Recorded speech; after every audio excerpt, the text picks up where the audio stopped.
યશોધર નામના આચાર્ય ભગવંત પાસે ધનકુમાર ગયા છે.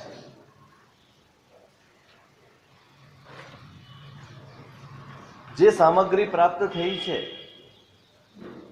અથવા જે સ્થાને આપણે પહોંચ્યા છીએ એ સ્થાન સુધી પહોંચવા માટે કેટલું બધું પરિભ્રમણ કરવું પડે છે એનો ચિતાર આચાર્ય ભગવંતે ધનકુમારને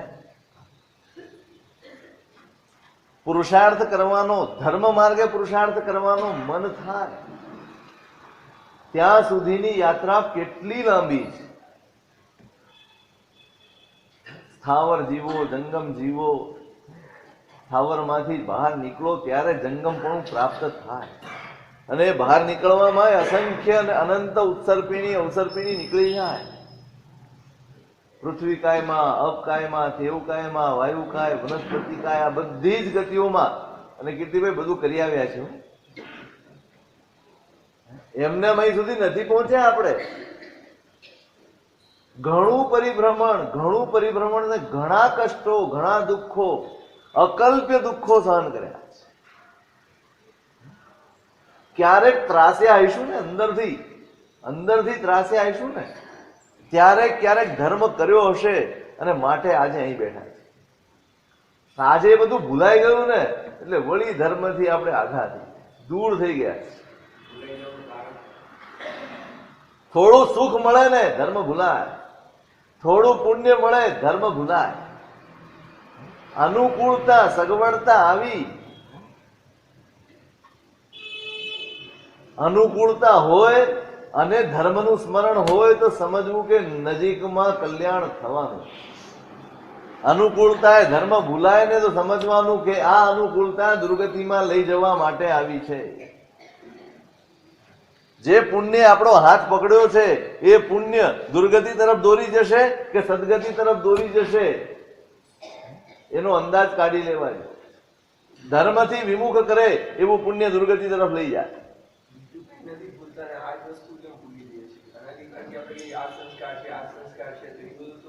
તો આના સંસ્કાર નથી ને, મૂળ તકલીફ એ સંસ્કાર નથી. ધર્મ સંસ્કાર નથી બન્યા. આપણે કરીએ છીએ સંસ્કાર. જેમ જન્મતા જ બાળકને ખાવાની ઈચ્છા થાય એવો કોઈ સંસ્કાર. કશું શીખવાડવું પડતું નથી. પૈસા કમાવા જોઈએ તમને શીખવાડવામાં આવ્યું છે? મકાન આ છે હવે આના કરતા આવવું જોઈએ શીખવાડવામાં આવે છે? કોઈ પણ સંસારની આવશ્યકતા શીખવાડવામાં નથી આવતી, અંદરથી આવે છે. એ અંદરથી ક્યાંથી આવે છે? સંસ્કાર બન્યો છે માટે. અને ઘણા જીવોને તમે જુઓ છો તપશ્ચર્યા સહજ હોય, એ કરતો જ હોય, એ કર્યા જ કરે. કેમ? સંસ્કાર. સહજ ભાવે ઉગે તેનું નામ સંસ્કાર. અને કરાવવું પડે. આપણા માટે ધર્મ એ સંસ્કાર બન્યા. આજે પણ આપણે જે રીતે ધર્મ કરીએ છીએ એ સંસ્કાર નથી બનવા. કારણ સંસ્કાર ત્યારે બને જ્યારે તમે બીજું બધું ભૂલીને તે કામ કરો. બધું જ ભૂલી જાઓ અને એમાં ડૂબી જાઓ ત્યારે એ તત્વ સંસ્કાર બને. ગુરુ ભગવાન કહે છે કે અહીં સુધી પહોંચ્યા છો એ કેટલું દુર્લભ છે એ યાદ રાખજો. અને એક વાર ધનકુમારને થઈ ગયું કે આવું આટલું બધું પરિભ્રમણ કરવું પડે, આટલું બધું ભટકવું પડે, આટલી બધી ગતિઓમાં જવું પડે. માંડ મનુષ્ય થઈએ તોય કઈ બધું મળી ના જાય. અને ક્યાં સુધી ધર્મ બુદ્ધિ મળે ને તોય ધર્મ ના મળે. સાચો ધર્મ ના મળે, ધર્મ બુદ્ધિ મળે. આજે ઘણા બધા ધર્મો છે દુનિયામાં, છે ને?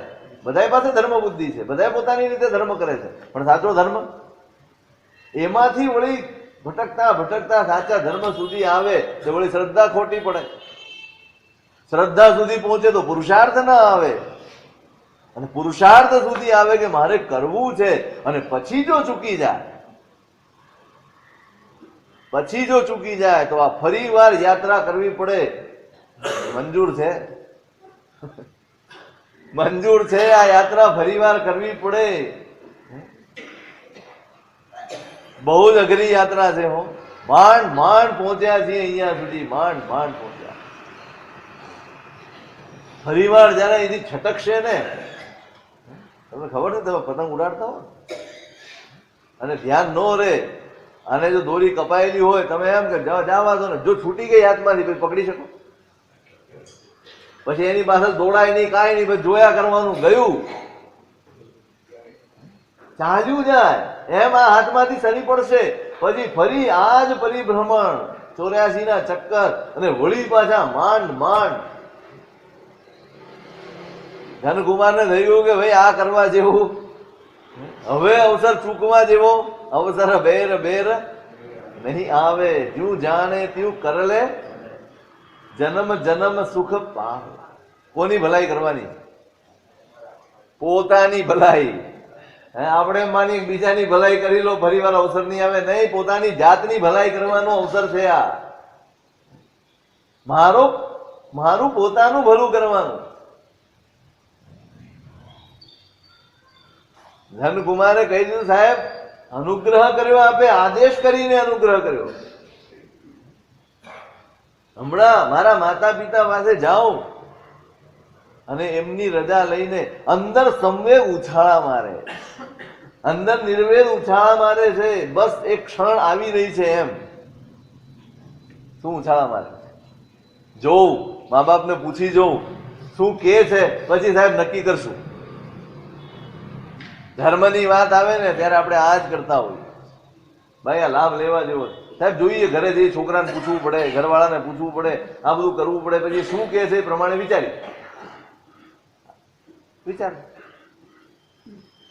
તમે ધર્મ કરવામાં વિચારશો તો ધર્મ પણ તમને આપવામાં વિચાર તો કરવાનો. અંદર સંવેગ ઉછળે છે, બસ ગયો. પરમ સંવેગ મુવ ગયેણ, અહીંયા વિશેષણ લખ્યું છે.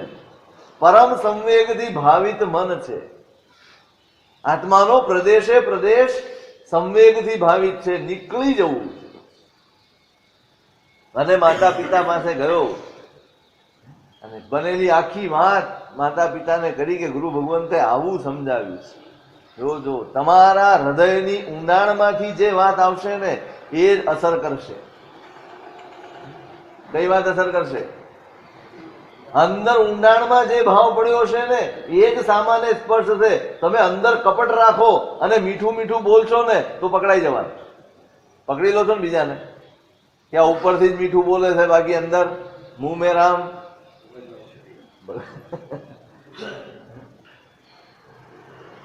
અંદર જે ભાવ તમે ઘૂંટ્યા હશે એની જ અસર સામા ઉપર થશે. તમે ગમે તેવું મીઠું બોલો પણ અંદર જો કઈ ગરબડ હશે ને તો સામાન્ય આપણી મીઠાશ ક્યારેય સ્પર્શવાની નથી ને અનુભવવાની પણ. આને સંવેગ અંદર ઉતર્યો છે, વાત કરીને કેવો પરિણામ હશે. જે મા બાપે ક્યારેય આવું વિચાર્યું નહીં હોય એ વિકલ્પો એના મનમાં આવી ગયા કે વાત તો આની બહુ સાચી છે. પડી બુદ્ધાએ પ્રતિબોધ પામ્યા. અલમણે એવમ અસુહ પરિણામે ભવે પરિબંધેન. જ્યાં ડગલે ને પગલે પરિણામો ભ્રષ્ટ થતા હોય, પરિણામો બગડતા હોય. કેવા પરિણામો હોય છે? ડગલે પગલે પરિણામ જ્યાં અશુભ થઈ જતા હોય, શુભને માંડ માંડ જાળી રાખવા પડે. મંદિરમાંય નથી રહેતા, ઉપાશ્રયમાંય નથી રહેતા, શુભ કામ કરતી વખતે આપણા પરિણામો જળવાયેલા નથી રહેતા. આ આવો સંસાર છે. એવા સંસારમાં રાગ કરવાથી શું ફાયદો? આપણો દીકરો યોગ્ય છે, એને બધો ભાર સોંપી અને આપણે નીકળી જઈએ.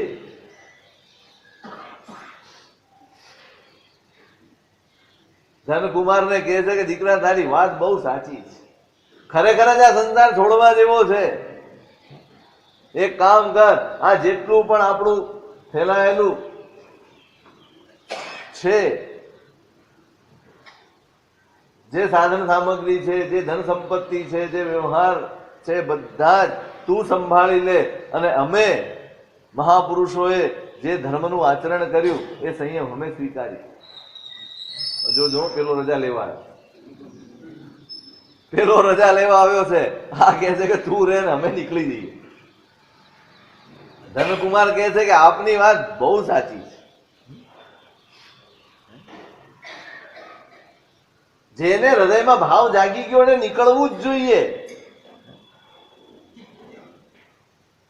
પણ તમે જે મને એમ કહ્યું, આજ્ઞા જે કરી કે ભાઈ આ બધું જે ધન સંપત્તિ વૈભવ છે એ બધું તું સંભાળી લે અને અમે નીકળી જઈએ, તો મારે પિતાજી માતા પિતાને કહે છે કે મારે એક સવાલ પૂછવો છે. આ બધું જે તમે મને સોંપી રહ્યા છો એમાં કઈ સાર ખરું? કીધું કઈ સાર ખરો? કેમ સાર નહીં?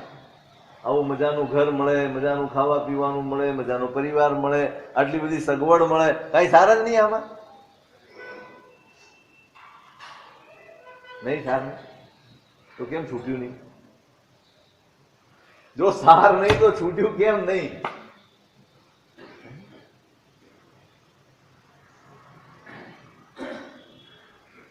સમજાય છે પણ પુરુષાર્થ થતો નથી, સાહસ નથી. સમજણ છે, સાહસ નથી. એકલી સમજણ બી કઈ કામ ના લાગે, સાહસ જોઈએ. આપણી પાસે સાહસ નથી. આમાં શું સાર છે?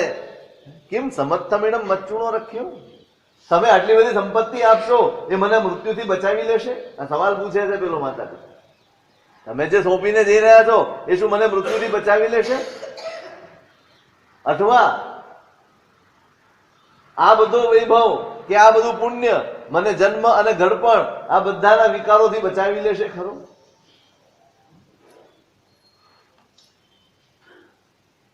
અથવા તો જેટલા પણ જરૂરિયાત વાળા છે એ બધાનું મનોરથ આ સંપત્તિથી પૂરી શકાશે? સવાલ જોજો તમે. એકેયનો જવાબ આપણી પાસે છે? એકેયનો જવાબ નથી આપણી પાસે.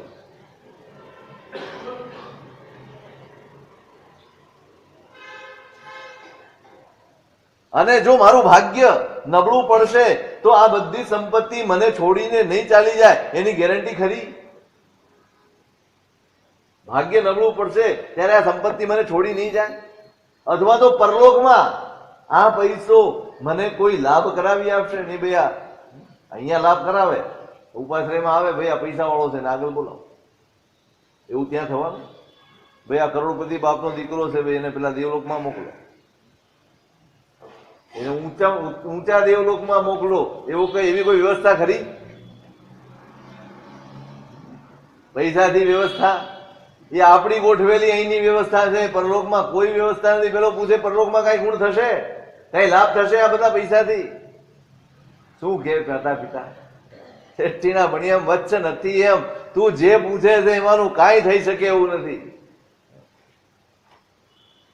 તો પછી પિતાજી આ બધો ભારો મને સોંપીને શું કરશે?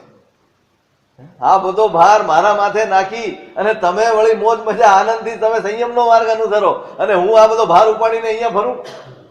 એના ભરોસે જીવું? કોના ભરોસે? જેનો પળનો ભરોસો નથી, જેના પોતાના ઠેકાણા નથી, એના ભરોસે હું જીવું? આત્મા એને સુપ્રત કરી દઉં કે જેનું પોતાનું ઠેકાણું નથી. આજે અહીંયા છે, કાલે અહીંથી વિદાય થઈ જશે, એના ભરોસે હું આત્માને સુપ્રત કરી દઉં? એટલે મને આજ્ઞા આપો કે તમે જે માર્ગે જઈ રહ્યા છો એ માર્ગે મને સાથે આવવાની અનુમતિ આપો. તમે આ બધું મને નહીં સોંપો. શું કહેવાય પછી? કીર્તિભાઈ હાથ પાડવી પડે, ભાઈ અનુમતિ છે જ. સમજાવે છે પણ આ યુવાની, ભાઈ તને શું ખબર આ યુવાની કેવી છે, આ ઇન્દ્રિયોના પ્રભાવ કેવા છે? પણ સંવેગ જેના હૈયામાં છે ને એને કોઈ વસ્તુ સ્પર્શતી નથી. બધા જ વિચાર કરીને પછી આ માર્ગ નક્કી કર્યો છે. આ કઈ આવેશ નથી, આ ઉભરો નથી. દૂધના ઉભરાની જેમ કે આજે આવ્યો અને વળી જરાક ઠંડુ પાણી રેડ્યું તો વળી બેસી જશે. આ ઉભરો નથી, અંદરનો વૈરાગ્ય છે, અંદરથી ફૂટેલી સરવાણી છે, એને રોકી ના શકાય.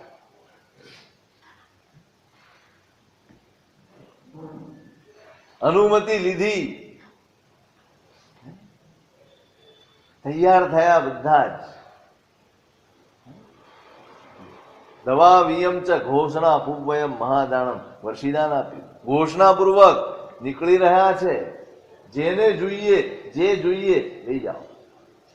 મહોત્સવ કર્યો અને પોતે માતા પિતા અને બીજા પણ એના પરિજનો એની સાથે યશોધર આચાર્યની પાસે સંયમ. અહિકંતો કોઈ કાળો સમય વીત્યો છે. અહિજીયમ સુત્તમ ભણ્યા ગણ્યા ગીતાર્થ થયા. અભ્યથો ક્રિયા કલાઓ ક્રિયાનો પૂર્ણ અભ્યાસ. ભાવિયાઓ ભાવનાઓ પોતાના હૃદયને ભાવનાઓથી ભાવિત કર્યું. અને વૈરાગ્ય સાધુ જીવન આવી ગયું એટલે વૈરાગ્ય બસ હવે કઈ જરૂર નથી. અહીંયા પણ વૈરાગ્ય પ્રબળ કરવાની જરૂર છે. પ્રચંડ જોઈએ, ચિનગારી નહીં, ભડકો જોઈએ. ચિનગારી તો ઓલવાઈ જાય, ભડકો જોઈએ એવું વૈરાગ્ય જોઈએ. અને એ ભાવતા ભાવતા ભાવતા વૈરાગ્યની એક પરાકાષ્ઠાએ આવ્યા. અને પછી એકાકી વિહરવાની ગુરુ ભગવંતે અનુમતિ આપી છે. હવે તમે એકલા વિહરી શકો છો, એકલા વિહાર કરી શકો છો. કોણ કરી શકે ભાઈ એકલો વિહાર? ખાલી ભણેલો?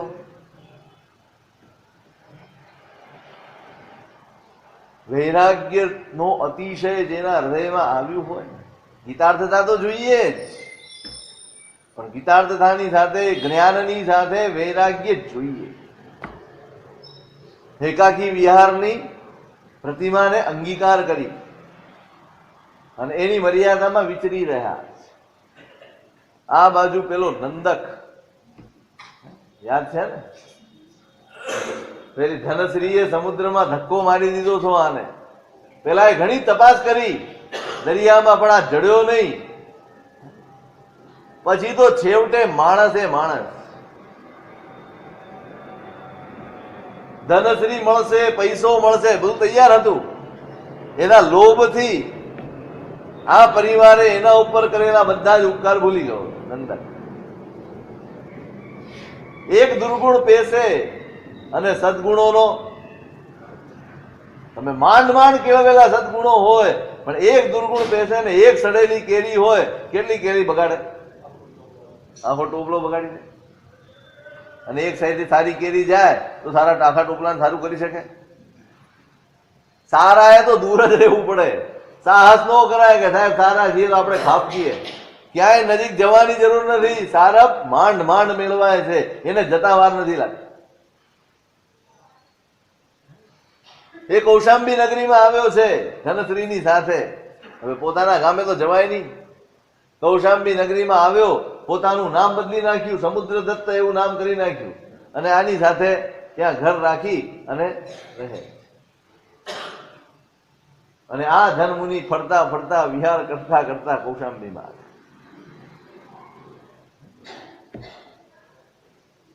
ગમે તેટલા દૂર હો, પણ ઋણાનુબંધ એવા છે ને ક્યાંકથી તમને ભેગા કરી જ આપે. ભેગા કરી ગોચરી માટે સમય થયો. ત્રીજી પૌર્ષી થઈ અને આહાર માટે મુનિરાજ નીકળ્યા. અને કુદરતને કરવું અને નંદકના જ ઘરે પહોંચી. એને કઈ ખબર જ નથી. એ તો એની પોતાની ચર્યામાં મશગુલ છે. નંદકના ઘરે પહોંચ્યા અને ત્યાં ધનશ્રીએ જોયા. પેલી ઓળખી ગઈ. મુનિરાજનું તો ધ્યાન જ ના હોય ને. એ તો નીચે દ્રષ્ટિ કરીને ચાલતા હોય. કોના રક્ષણમાં જીવે છે? બીજા જીવોની હિંસા ન થઈ જાય, બીજાની વિરાધના અને આત્મ વિરાધના બેની ચિંતા હોય એ સાધુ જીવન પાળી છે. પરની વિરાધના અને સ્વની વિરાધના, આત્માની વિરાધના, એ બેની ચિંતા કરે એ સાધુ જીવન પાળી છે. એને બીજે આડાવડા જોવાનું, આ કોણ છે ને કોણ નથી, એવી બધી કોઈ વિચારધારામાં પડાય જ નહીં. આ વિકલ્પો પણ આવતા ધ્યાન, આ ભાઈ કોણ છે, મેં ક્યાંક જોયેલા છે. ભલે ને જોયેલા હોય, શું કામ લાગવાના? પણ આપણે મહેનત કરીએ. મેં તમને ક્યાંક જોયા છો એમ પૂછું, ક્યાં મળ્યા હતા આપણે? જોજો, પરિચય આમ વધે. આમાં દૂર જવાનું છે તો વળી નીકળતા વધારીએ અમે.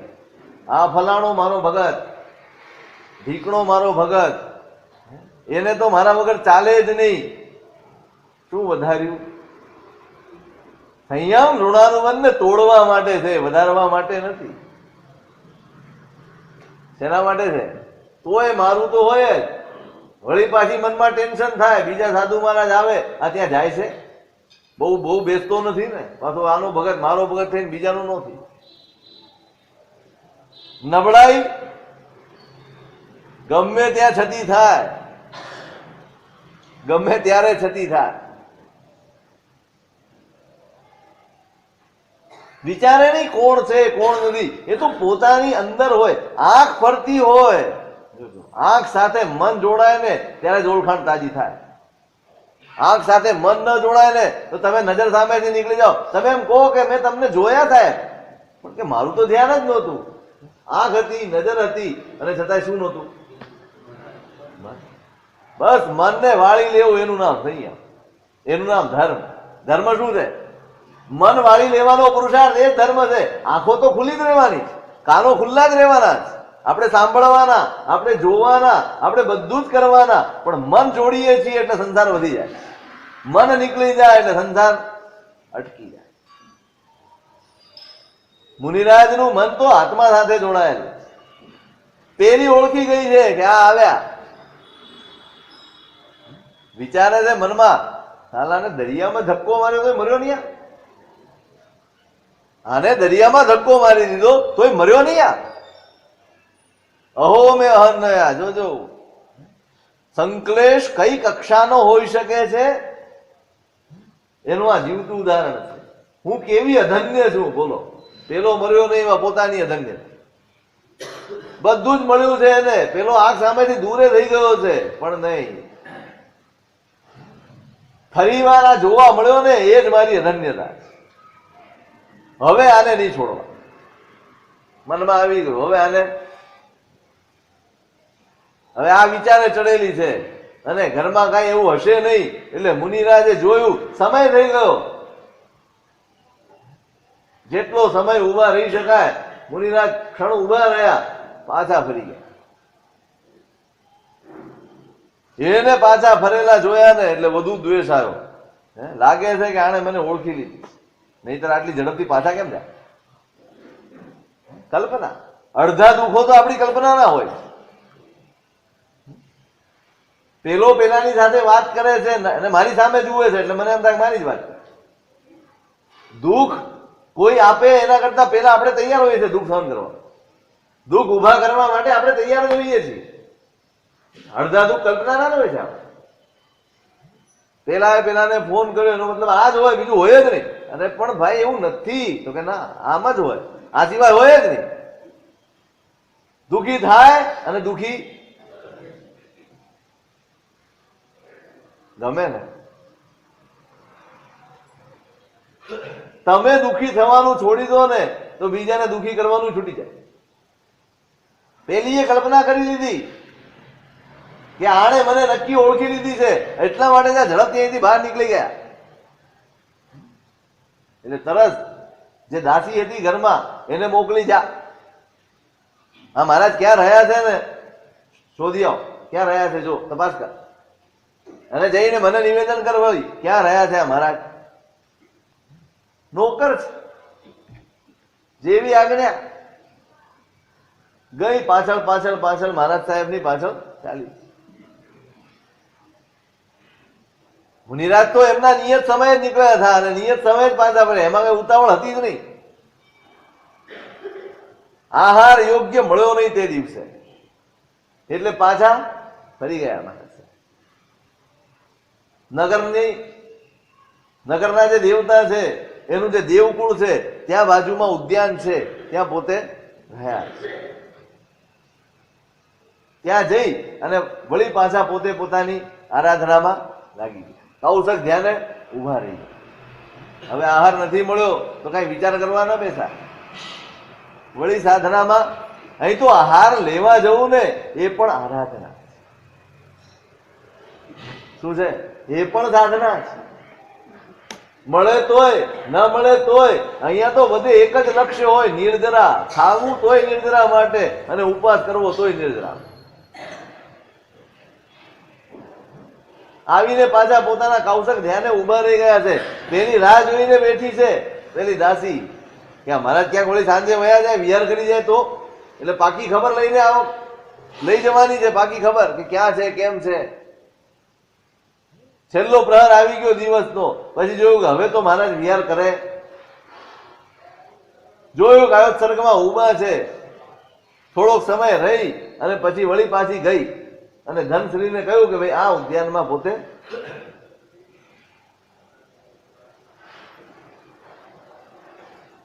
સાંજે પેલો નંદક ઘરે આવ્યો એટલે પેલી આખી વાર્તા ઘડી કાઢી કે તમે હમણાં માંદા પડ્યા હતા ને વચમાં, ત્યારે અમે બાધા રાખી. તમે માંદા પડ્યા હતા ત્યારે મેં બાધા રાખી હતી નગર દેવતાની કે ભાઈ આઠમ આવશે કૃષ્ણ પક્ષની, તે દિવસે ઉપવાસ કરી અને એના મંદિરમાં રહેવાનું અને એની પૂજા ઉપાસના કરવાની મેં બાધા રાખી હતી. પણ પ્રમાદથી આઠમ ચાલી ગઈ, પ્રમાદથી આઠમ વીતી ગઈ અને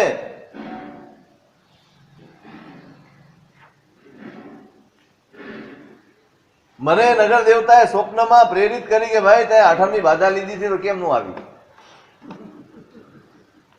આમાં લોકોને દેવતા બહુ જલ્દી પ્રસન્ન થાય.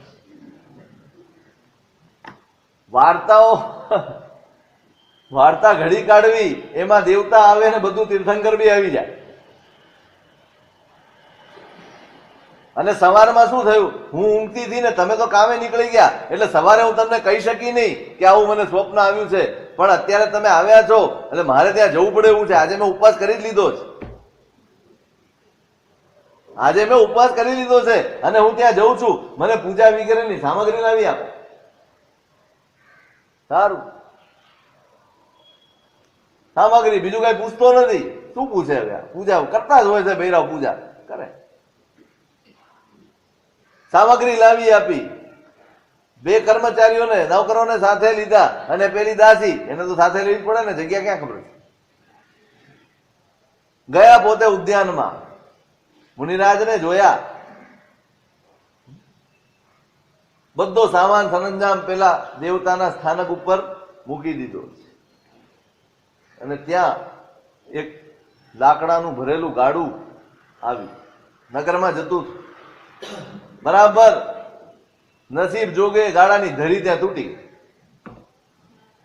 હવે સૂર્યાસ્ત થવાને થોડીક વાર છે. પેલો ગાડા વાળો વિચારે કે હવે આની ધરી અત્યારે કઈ સુધરે એવી છે.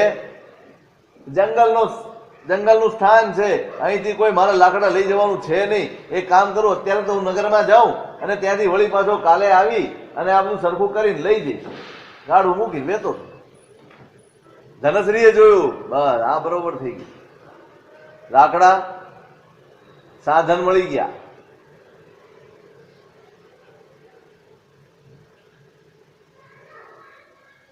લઠ્ઠયમ જાયમ, બહુ સારું થયું કે આ લાકડા મળી ગયા, આનાથી મારું કામ સહેલું.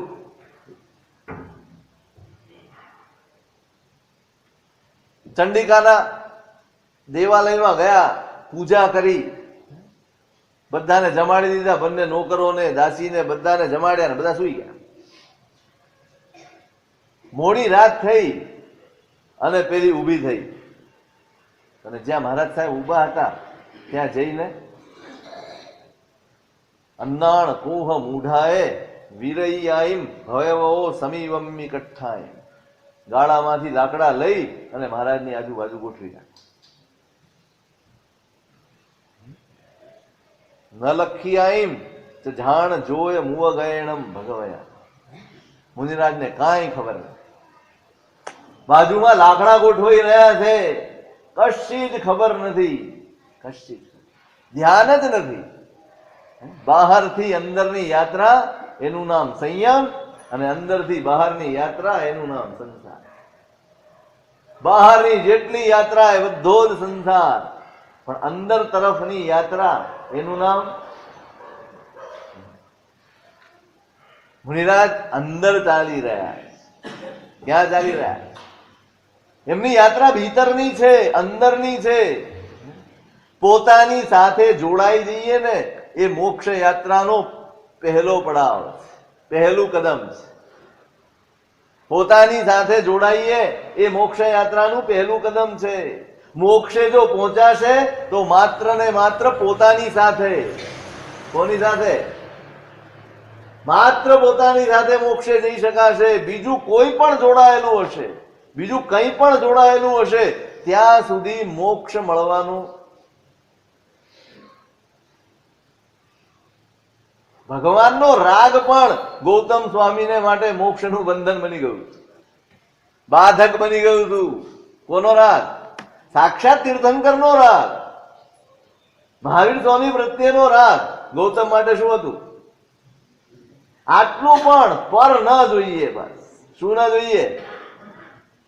માત્ર પોતાની સાથેની યાત્રા જ મોક્ષ સુધી પહોંચે, મુક્તિ સુધી પહોંચે. જરાક પર જોડાયું કે તમારી યાત્રા ઉભી રહી. અને આપણે કેટલા સાથે જોડાયેલા છીએ? શું મેળવવા જેવું છે રાજુભાઈ? મેળવવા જેવો બોલો છો ને કઈક પેલી છોડવા જેવું ફલાણું ઢીકણું, શું બોલાયું નથી? શું મેળવવા જેવું? આ બધું હાથે લઈ જવું ને. ત્યાં રેવા ઘર જોઈશે, પાણીની સગવડ જોઈશે. આ શરીર સુધીનું પર જે છે ને, પર એક સરસ તમે સાંભળ્યું હશે પેલું વાક્ય, સ્વમાં વસ પરથી ખસ એટલું. બસ આ મોક્ષ માટેનું આટલું સૂત્ર બહુ કાફી છે. પોતાની સાથે જોડાયેલા રહેવાનું છે. જ્યાં પરનો પ્રવેશ થયો, પરઃ પ્રવિષ્ટા કુરુતે વિનાશમ. ઉપાધ્યાય વિનય વિજયજી મહારાજે શાંત ઉદાહરણમાં રીતિ લખી છે, પરઃ પ્રવિષ્ટા કુરુતે વિનાશમ લોકોક્તિ રેશાન મૃષેતિ મન્યે. લોકોમાં કહેવાય છે કે બીજો પેઠો એ વિનાશ કર્યા વગર રહેતો નથી. આ વાત બિલકુલ સાચી. બીજો પેઠો એટલે નુકસાન. તમને કોઈકના પ્રત્યેનો રાગ પેઠો, કોઈકના પ્રત્યેનો દ્વેષ પેઠો, અહંકાર પેઠો, બીજું જે કંઈ પણ તમારામાં પ્રવેશ કરશે એ ખાના ખરાબી આપણામાં કરશે. મુનિરાજ તો સ્વમાં લીન છે, પોતાનામાં લીન થઈ ગયેલા છે. એમને ખબર જ નથી કે કઈક ચાલી રહ્યું છે બહાર. અવાજ ક્યાં આવે? કાન સાથે મન જોડાય ને ત્યારે અવાજ આવે. આંખો સાથે મન જોડાય ત્યારે કઈક દેખાય. જીભ સાથે મન જોડાય તો જ બોલવાનું મન થાય. આ ખાના ખરાબી જ મન કરે. જીભનો, આંખનો, કાનનો કઈ વાંક નથી બિચારાને. આ મન જોડાય તકલીફ કરે. મુનિરાજ તો મનને વાળી બેઠેલા જ, એમને કાંઈ ખબર પડતી નથી. પણ ત્યાં પેલી આગ લગાડી, અગ્નિની ઝાલ લાગી, સ્પર્શ થયો શરીરને, અને મુનિરાજની ધ્યાનની ધારા ઓર ઉન્નત થઈ ગઈ. ખ્યાલ આવ્યો કે કોઈ આગ લગાડી, શરીરને સ્પર્શ થયો છે અગ્નિનો, દઝાયું છે, પણ સિસકારો નથી નીકળ્યો. સિસકારો નથી નીકળ્યો. બાજુમાં કઈક બળે તો તમને સિસકારો થાય? દેખાય ખરું, જણાય ખરું, પણ સિસકારો ક્યારે થાય? મને દાજે તો. મારું કઈ બળતું નથી, બળે બીજાનું.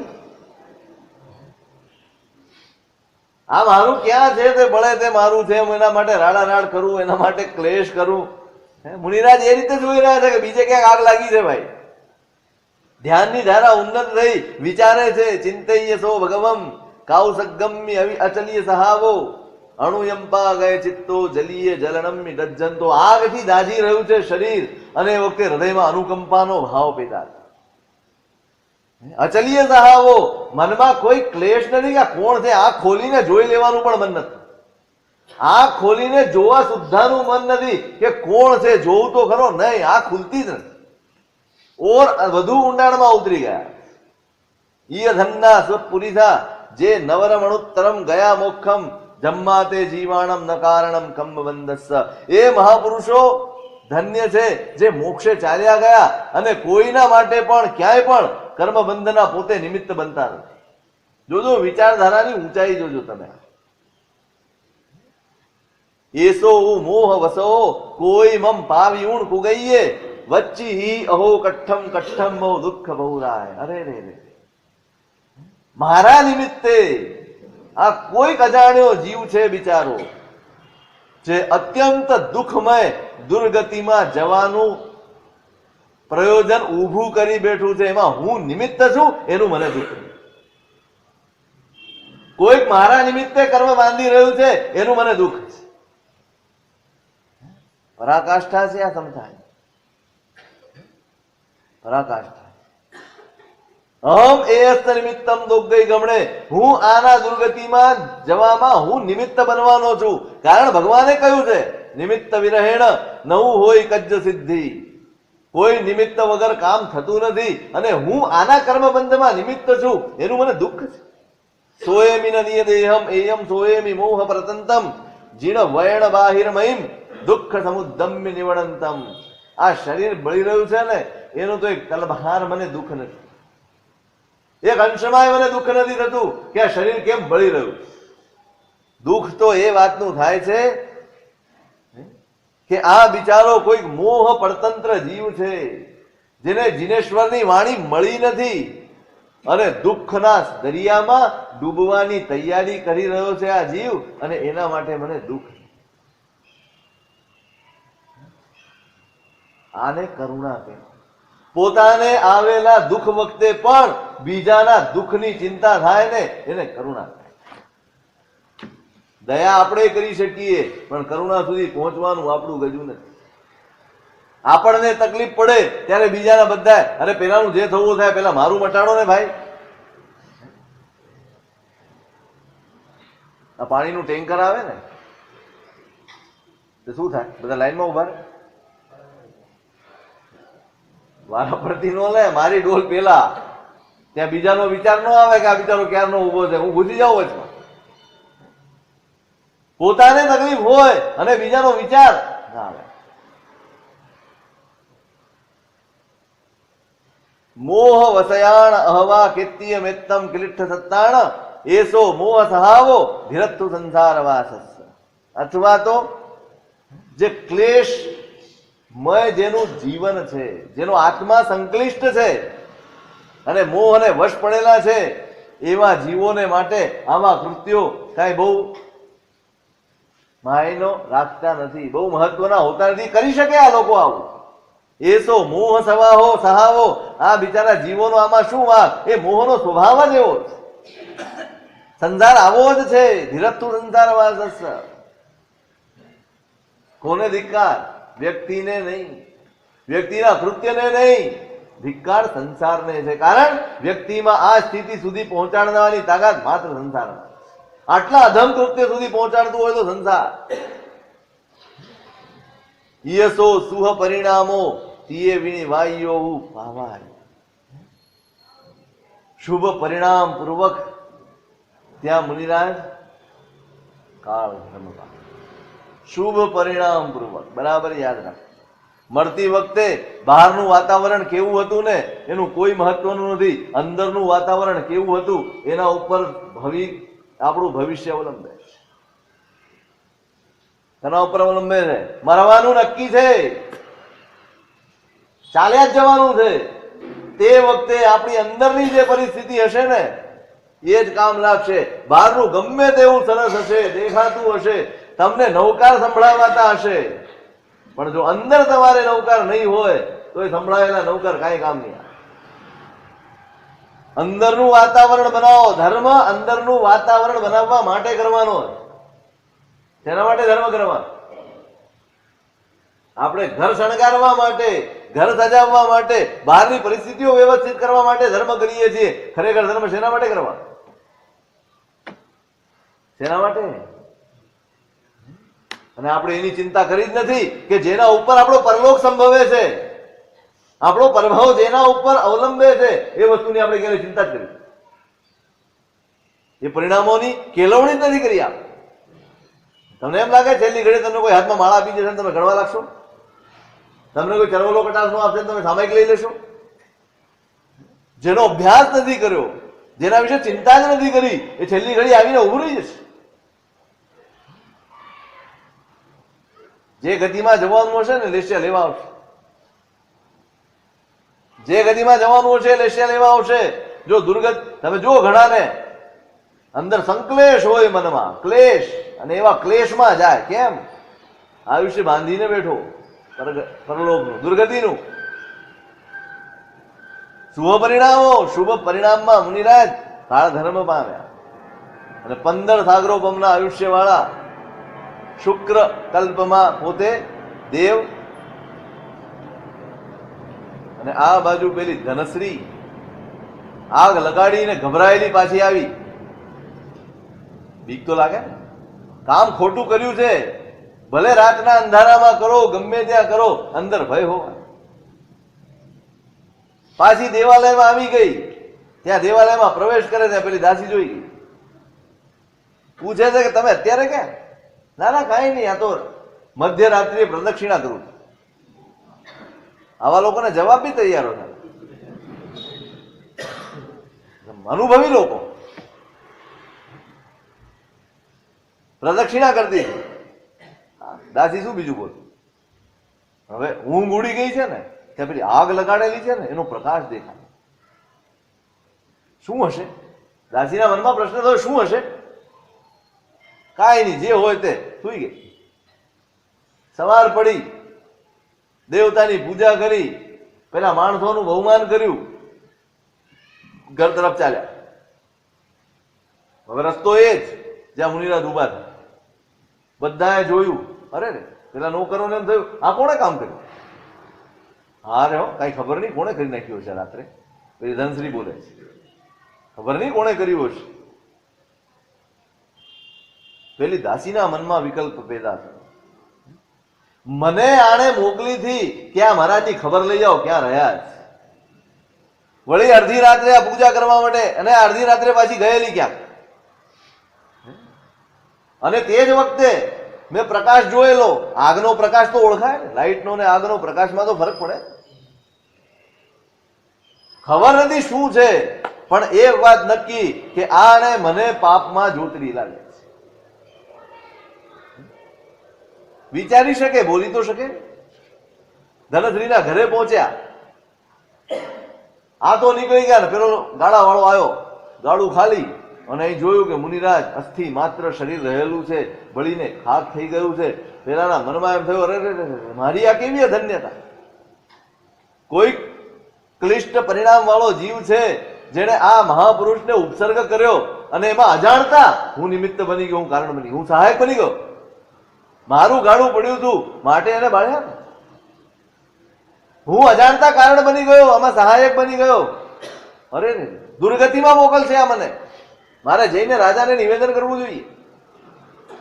દિવસનો છેલ્લો ભાગ છે ને, જઈને રાજાને નિવેદન કર્યું, સાહેબ આવું બન્યું છે ત્યાં જંગલમાં. કોઈક મહામુનિ ઉભા હતા, મેં કાલે જોયા, અને કોઈકે બાળી નાખ્યા, અને મારા લાકડાનો ઉપયોગ કર્યો છે. રાજાને ક્રોધ આવ્યો, સાધુની હત્યા. કોણ છે તપાસ કરો. મોકલ્યા માણસ. ગયા પેલા મંદિરે, પૂજારીને પૂછ્યું કોણ રહ્યું તું રાત્રે અહીંયા? કોઈ ઠગ લૂંટારા કોઈ બીજા તો રહ્યા નતા. હા, પેલી સમુદ્રદત્તની પત્ની ધનશ્રી છે ને, એ રહી હતી રાત્રે. દાબી દુબી ના રહે, રૂઈ લપેટી. હા, ગમે એટલું છુપાવો, પાપ છે ને છાપરે ચડીને. પેલો ગયો, શું કારણ? પેલા પૂછ્યું શું કારણ રહી હતી રાત્રે? ભાઈ એ આપણને થોડી ખબર, રહી હતી એટલી, બાકી શું કારણ રહ્યા આપણને શું ખબર. ગયા ઘરે પેલો, ત્યાં પેલી દાસી દરવાજામાં જ મળી. એટલે એને પૂછ્યું ક્યાં છે પેલી તારી જેઠાણી, ક્યાં છે? તમારે શું કામ છે એનું? આવા માણસો છે ને બહુ ચાલાક હોય. અપરાધને શોધનારા લોકો આ સીબીઆઈ તમારી એક જાતની સીબીઆઈ છે ને. શું તમારે શું કારણ કામ છે એનું ભાઈ? તો કે પછી એને જોયું, એને જે રીતે જવાબ આપ્યો ને એને એમ થયું કે પેલી વાત ભૂલી ગઈ પેલા ઋષિને મારી નાખવાની. એટલે પેલી ગભરાઈ ગઈ કે ભાઈ મને તો ખાલી તપાસ કરવા મોકલી હતી, બાકી બધી વસ્તુ હું જાણતી નથી. કેમ મોકલી હતી? સાચું બોલ. ગભરાઈશ નહીં, પણ સાચું બોલી જા. તો કે ખાલી પેલા મહારાજ સાહેબ બોતરી ઓરવા આવ્યા હતા, પણ એ ઝડપથી નીકળી ગયા. પછી મને આદેશ આપ્યો કે ભાઈ આની તપાસ કરી આવજે, અને હું તપાસ કરવા ગઈ હતી. પછી મને કઈ ખબર શેના માટે મોકલી મને કઈ ખબર. પેલી પાસે ગયા, મને રાજાએ મોકલ્યો છે, એક મુનિરાજની હત્યા થઈ છે અને એની તપાસ કરવા મોકલ્યો. ખોટા માણસના મોઢા ઉપર હાવભાવ બદલાયા વગર રહે નહીં. બોલ શું હતું? તમે રાત્રે રહ્યા હતા એવા સમાચાર મળ્યા છે. કેમ ગયા હતા રાત્રે? પૂછે જરા, થોડી કણકાઈથી પૂછે. પેલી ગભરાઈ, બેભાન થઈને ઢલી પડી. એના મનમાં થયું નક્કી આણે જ આ કામ કર્યું. આ સિવાય આટલો બધો ડર રાખવાનું કારણ શું? આ ઘરમાં કોલાહલ ચાલે, ત્યાં પેલો નંદક ગામમાં એને ખબર પડી ગઈ કે આવું આવું બન્યું છે. ઘરના દરવાજે સુધી આવે એને શું સાલા મને ખોટા પકડી જશે, ઘર દરવાજેથી જ રવાનું થઈ. કોઈ તમારી પડખે નહીં રહે, આફત આવશે ત્યારે પોતાના હશે દરવાજેથી વળી જશે પાછા કે આમાં આપણે ક્યાં પડવું ભાઈ, મને પકડી જશે નકામી આફત. એ ઘરના દરવાજેથી પાછો વળી ગયો. પેલીને રાજા પાસે લઈ ગયા. રાજાએ પૂછ્યું, જવાબ નથી આપતી. રાજાને એમ કે આ બધાની વચ્ચે નહીં આપે, આટલા બધા છે તો એકાંતમાં લઈ જઈને પૂછીએ. એને એકાંતમાં લઈ ગયા. એક બાજુ આ ક્યાંની છે બધું પૂછી લીધું. એના બાપની પાસે માણસ મોકલ્યો કે ભાઈ આ ફલાણી દીકરી તમારી, અને અહીંયા એને રોજ પૂછે પણ જવાબ જ નથી આપતો. ત્યાં એના બાપની ચિઠ્ઠી આવી કે હા છે, એ પાપી છે, કુળની કલંકીની છે, અમારી દીકરી જ. રાજાને ખબર પડી ગઈ કે આણે જ મુનિરાજની હત્યા કરી. સ્ત્રી છે એને મૃત્યુદંડ ન અપાય, દેશ નિકાલ એને આપ્યો. અને ત્યાંથી એ નીકળી આખો દિવસ ચાલતી ભૂખ તરસથી પીડાતી દૂર જંગલમાં ક્યાંક કોઈ દેવકુળની પાસે જઈને સૂઈ ગઈ રાત્રે. અને ત્યાં રાત્રે સર્પે દંશ્યો. મહાપરિકિલેશેણ વિમુક્તા જીવીએણ, મરી પણ નહીં તરત, ભયંકર ક્લેશ વેઠી અને મનના સંકલિષ્ટ પરિણામો સાથે મરી, અને મરીને ત્રીજી નરકમાં વાલુકા પ્રભા 7 સાગરોપમના આયુષ્ય વાળી નરક પોતે. આ રીતે ચોથો ભવ આપણે હવે પછીના ભવો ઓળી પછી, બરાબર.